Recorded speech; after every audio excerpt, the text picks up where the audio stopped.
और सबसे पहले उस खबर की बात कर लेते हैं जिसकी चर्चा हर घर में हो रही है। उपराष्ट्रपति पद से जगदीप धनखड़ जी का इस्तीफा और इस इस्तीफे ने सियासत में भूचाल लाकर रख दिया है। उनके इस्तीफे के बाद विपक्ष सरकार पर हमलावर हो गया है। विपक्ष का आरोप है कि धनखड़ किसी दबाव में पद छोड़ने को मजबूर हैं। यही नहीं, विपक्षी नेता आज जगदीप धनखड़ जी को महान व्यक्ति बता रहे हैं, जबकि कुछ महीने पहले तक वो उन्हीं पर ही पक्षपात करने का आरोप लगाकर निशाना साधा करते थे। आपको याद होगा कि मल्लिकार्जुन खड़गे ने किस तरीके से जगदीप धनखड़ जी के साथ जो उनका विवाद हुआ था, इसकी बड़ी चर्चा हो रही है। लेकिन इस बीच प्रधानमंत्री मोदी ने सोशल मीडिया एक्स पर धनखड़ के इस्तीफे पर प्रतिक्रिया दी और लिखा कि श्री जगदीप धनखड़ जी को भारत के उपराष्ट्रपति सहित कई भूमिकाओं में देश की सेवा का अवसर मिला है। मैं उनके उत्तम स्वास्थ्य की कामना करता हूं। धनखड़ ने सोमवार रात स्वास्थ्य कारणों का हवाला देते हुए अपने पद से इस्तीफा दे दिया था। ये खबर आते ही सियासी हलकों में अटकलों का दौर शुरू हो गया।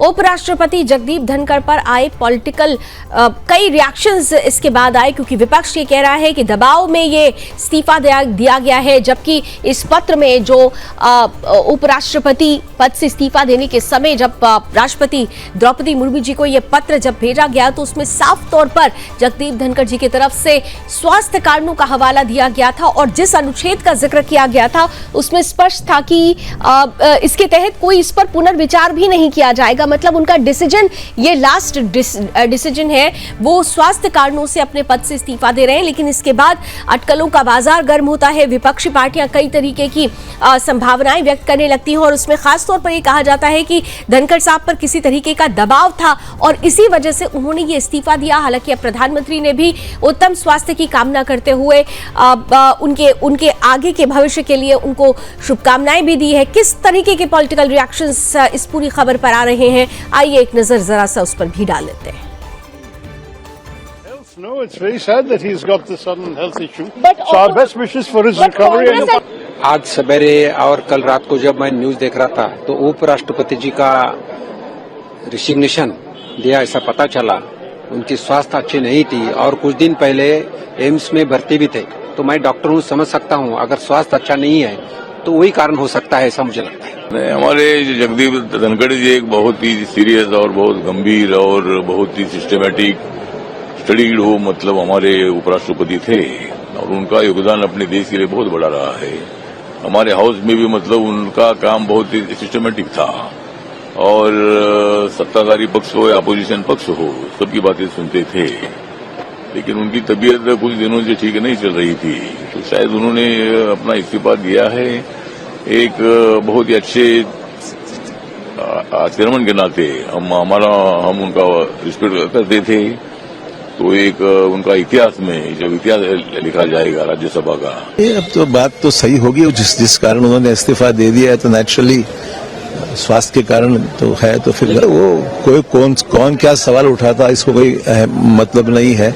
जब उन्होंने खुद से कुछ बात कही है तो विश्वास रखना चाहिए। और कहीं पर ऐसा नहीं लग रहा था कि महामहिम जी की तबीयत खराब है, बीमार है, और अचानक कल रात में मुझे सुनाई पड़ा तो मैं तो बहुत चौंक गया। अरे अभी तो चला रहे थे बढ़िया, तो और लेकिन उन्होंने अपने स्वास्थ्य और बीमारी का हवाला दिया है तो उसमें हमें कोई टिप्पणी नहीं करना है। मैं तो केवल प्रभु से, परमपिता परमात्मा, मर्यादा पुरुषोत्तम राम, जहाँ की धरती से हम चुनाव जीत के आए हैं, उनसे प्रार्थना करता हूँ कि हमारे उपराष्ट्रपति जी, जिनका एक बहुत बड़ा राजनीतिक देश की सेवा करने का, एक सफल एडवोकेट के रूप में, सफल राजनेता के रूप में और सफल देश के उपराष्ट्रपति के रूप में उन्होंने अपना कीर्तिमान और अपना एक स्थान कायम किया है। उनको इस्तीफा देना पड़ा, ये हमारे लिए शॉकिंग है, क्योंकि कल शाम तक वो सारे प्रोसीडिंग्स में और सारे बिजनेस और राज्यसभा में वो पूरी तरह से इन्वॉल्व थे, पूरी तरह से चला रहे थे। अचानक कौन सी ऐसी बात हो गई, यहाँ पे कोई सेफ है नहीं।